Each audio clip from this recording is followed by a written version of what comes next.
sini mawon.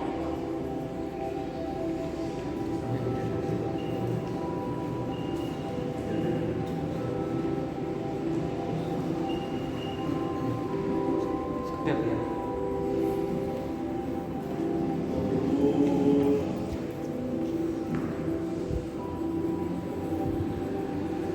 Nah, selamat pagi teman-teman semua, teman-teman mawon gitu. Dan waktu akrab Siti. Siap. Nah, sebelum kita ke situs, nah di sini perkenalkan saya KJ, saya mau memberikan sedikit gambaran situs mana aja sih yang bakal kita kunjungi. Karena Museum Pleret ini kan satu kesatuan dengan situs-situs peninggalan yang ada di sekitaran Pleret, yaitu peninggalan Mataram Islam yang dulunya ada di Kota Gede. Kemudian sama Sultan Agung itu dipindahkan ke daerah Pleret ini, lebih tepatnya di daerah Kerto nanti yang akan kita kunjungi. Nah, sekarang kita berada di ruang Kerto.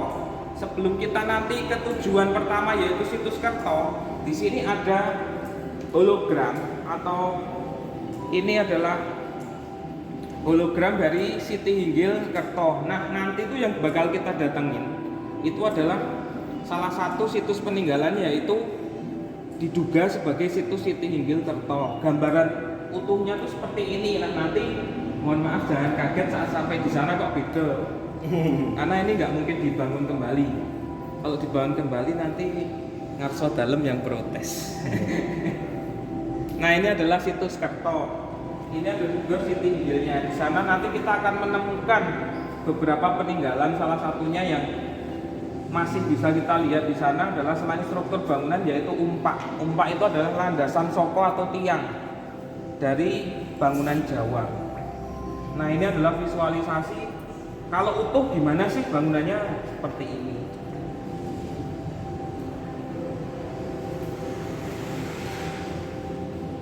Jadi nanti kita ke situs tuh kita ajak buat berimajinasi, bayangke zaman dulu tuh seperti apa sih, zaman Sultan Agung, zaman Amangkurat itu seperti apa. Dan setelah itu akhirnya kan nanti ada satu tempat yang cukup agak menantang. Di sini mohon maaf terutama yang cewek-cewek pada takut hantu. Enggak kan, Mbak? Karena kita nanti akan ke kuburan. Oh iya. Ya. Kuburannya siapa itu, Mas? Kuburannya dari Ratu Mas Malang atau Ratu Mas Malat, istrinya Amangkurat, yang punya kisah yang cukup dramanya melebihi drakor sih. Lebih. Karena itu ceritanya kan itu adalah istrinya seorang dalang, kemudian diperistri oleh raja dari Mataram Islam yaitu Amangkurat, dan di situ nanti Gunung Kelir namanya situs itu disebut nama lainnya adalah Antakapura atau Istana Kematian.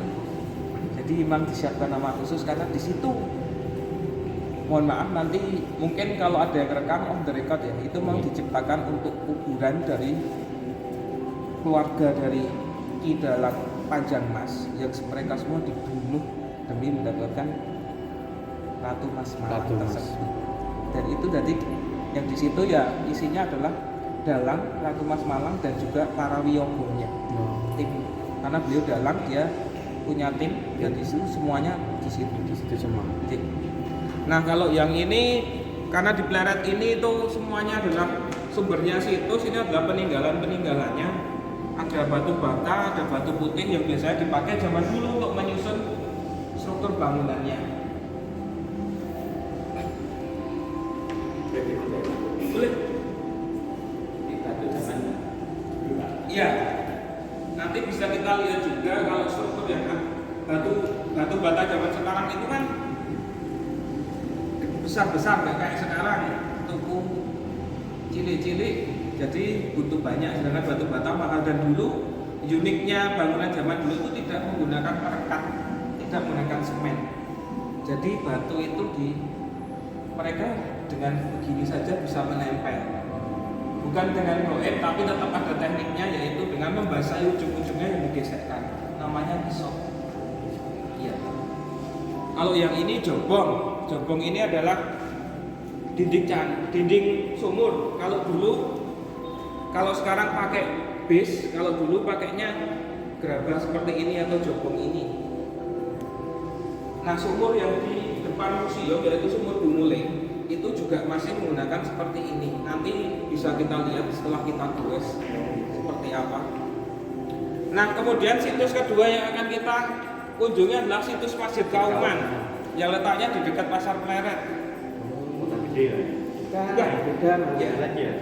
Jadi setiap keraton Jawa ini kan menganut konsep catur gotro, Mas.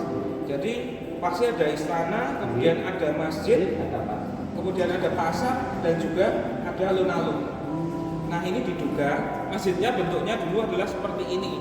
Ukurannya cukup besar. Kalau di zaman dulu karena penduduknya belum padat, dan sekarang kita hanya bisa tinggal melihat strukturnya saja, dan juga bekas-bekas peninggalan, termasuk salah satu koleksi masterpiece yang dipunyai sini itu didapatkan di sana, yaitu keris Sabu Inten. Nah, kalau yang ini peralatan rumah tangga, tapi ini beberapa, ini ada kepeng atau uang dari Cina zaman dulu.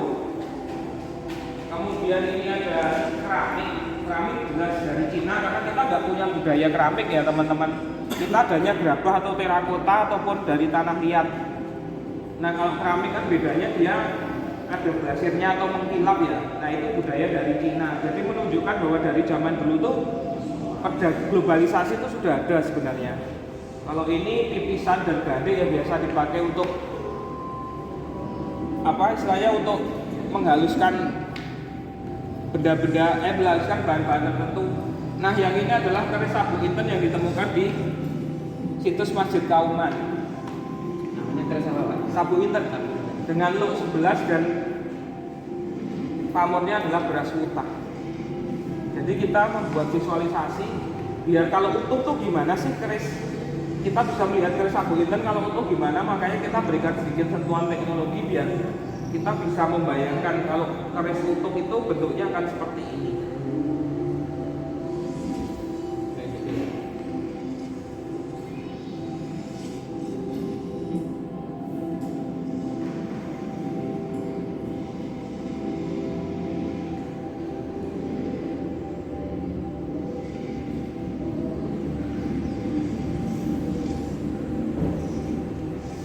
Nah, di sini kan pasti ada orang Pleret ya.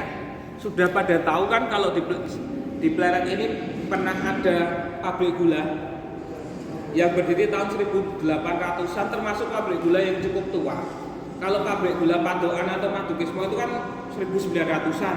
Kemudian yang sekarang jadi Museum Dirgantara itu juga pabrik gula Wonocatur itu juga 1902. Kalau ini 1900-an, 1800-an 60-an kemungkinan, tapi sudah tidak ada sisanya cuma ini fragmen.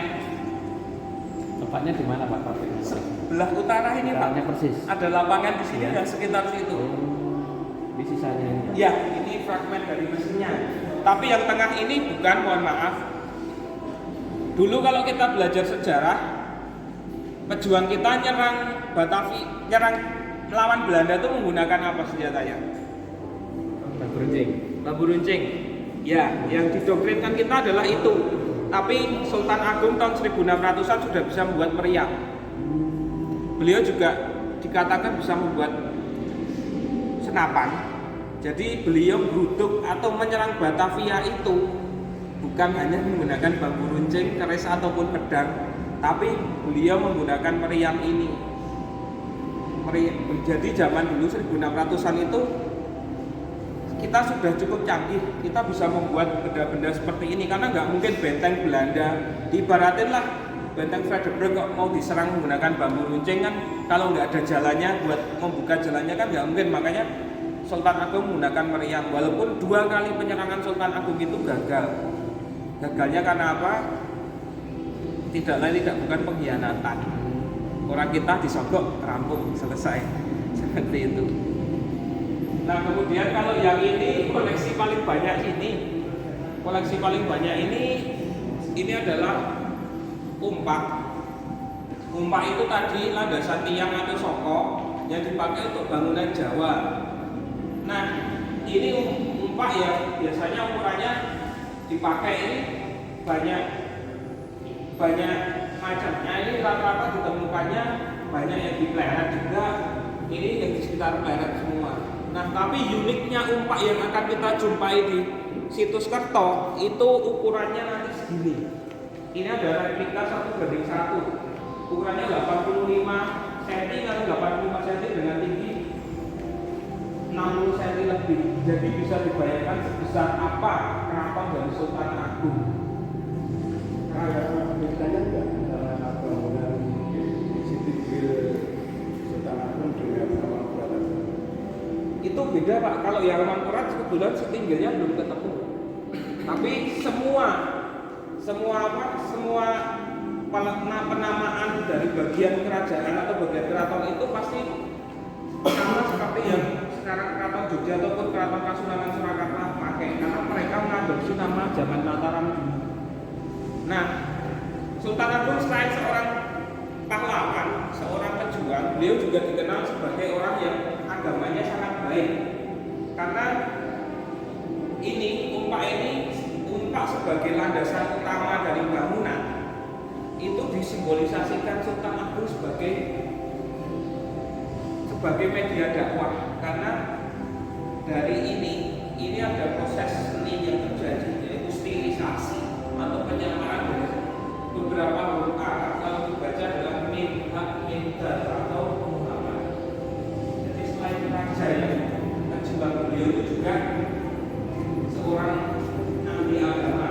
Makanya beliau juga sempat setelah gagal, beliau juga sempat haluan perjuangannya juga pendidikan, yaitu dengan salah satunya menciptakan karya sastra fenomenal yaitu Sastra Pending. Ini tembang yang berisi tentang ajaran ketuhanan atau ajaran kehidupan. Nah, Sastra Pending ini sebuah karya sastra yang diwujudkan dalam sebuah tembang mocopat. Kalau mau mendengarkan silahkan, boleh.